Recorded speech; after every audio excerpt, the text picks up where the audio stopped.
I welcome our witnesses and their families. And I thank them for being here this morning. We face a threat environment more dangerous than any since World War II. And we face it together. And the members of this panel will be very much involved in answering that call, and I do appreciate them standing forward and doing that. Mr. Timothy Dill has been nominated to serve as Assistant Secretary of Defense for Manpower and Reserve Affairs. If confirmed, he will oversee nearly all of the department's policies affecting careers and quality of life for our military and civilian workforce. He would play a key role in ensuring the department fosters a culture rooted in merit, a culture that recognizes excellence, supports families, and remains competitive with the civilian sector. President Trump and Secretary Hegseth have refocused the Pentagon on readiness and warfighting, eliminating policies such as DEI above merit and performance. I look forward to hearing Mr. Dill's vision for strengthening the ways the department manages military and civilian personnel, rewards top performers, and sustains the positive momentum our administration has generated in recruitment. Mr. Maurice Todd has been nominated to serve as Assistant Secretary of Defense for Readiness. The department faces significant hurdles, including maintenance backlogs on our aircraft and naval fleet, supply chain disruptions, and a lack of flying hours. If confirmed, Mr. Todd must accelerate reforms in his office. These reforms should help build better tools for senior leaders, equipping them to fix readiness challenges. Then they must ensure that readiness is measured and reported to Congress in a way that is transparent and fosters accountability. Today, we hope to hear Mr. Todd's perspectives on how we can improve joint force readiness, leverage emerging technologies, and predict readiness gaps, and ensure that our industrial base can sustain operations in a protracted conflict. Mr. Michael Payne has been nominated to serve as Director of Cost Assessment and Program Evaluation, or CAPE. If confirmed, he would be responsible for the critical work of providing independent cost analysis for the department's acquisition programs.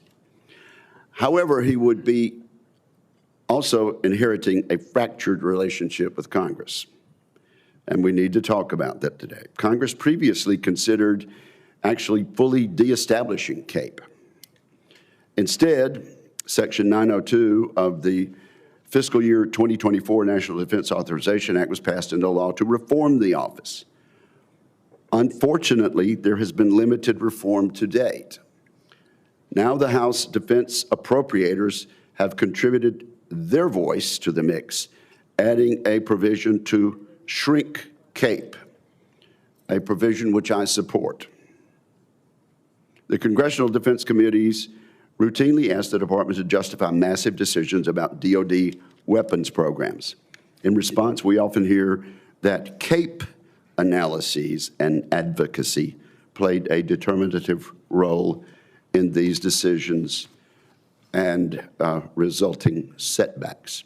We need a strong, centralized, civilian analytic group to support the Secretary and the Deputy Secretary. But that group needs to be honest about its biases, willing to revisit assumptions, and mindful of the fact that simple modeling analysis cannot possibly capture the complexity of the decisions the Pentagon must face, and that's not what we have right now. And finally, Mr. Velez-Green has been nominated for the position of Deputy Undersecretary of Defense for Policy. If confirmed, he would serve as the principal advisor to the Undersecretary of Defense for Policy. He would have the full power and authority to execute the duties of Undersecretary Colby and would be heavily involved in managing the policy enterprise, including its relationship with other executive branch actors. Sound judgment is the principal attribute required of the individual serving in this position. He must also bring deep experience in defense policy and in managing large organizations.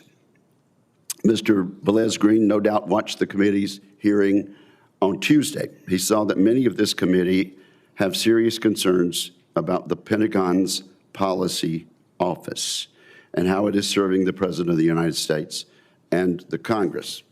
On Tuesday, several members reviewed a number of actions taken by the Pentagon's policy office.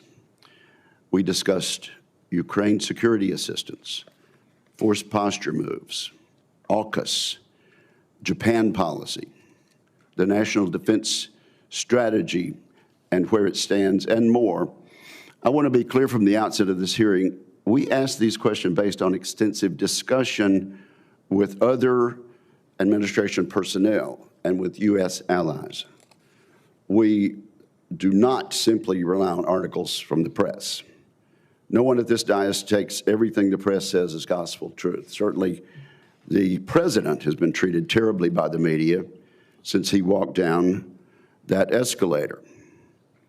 But to put it simply, I do not believe members are asking about any of this simply because we read it in the papers or hear it on the airwaves.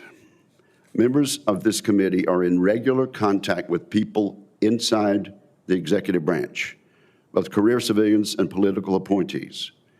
We talk to the Japanese, we talk to the Taiwanese, the Koreans, and the Baltic nations. In many of these conversations, we hear that the Pentagon Policy Office seems to be doing what it pleases without coordinating, even inside the U.S. executive branch. Some might hope to chalk up such accusations to faulty news reporting, but as I've said, it is not that simple. Either all of these other administration officials and senior foreign officials are deliberately misleading us, or we have a problem coming from this office at the Pentagon. That problem needs to be cleared up. One way to clean this up is for the policy shop to meet its statutory requirement to consult with this committee. It is a statutory requirement to consult with this committee rather than simply informing us of a decision after the fact. I say this at the outset because I think we're going to have more questions today.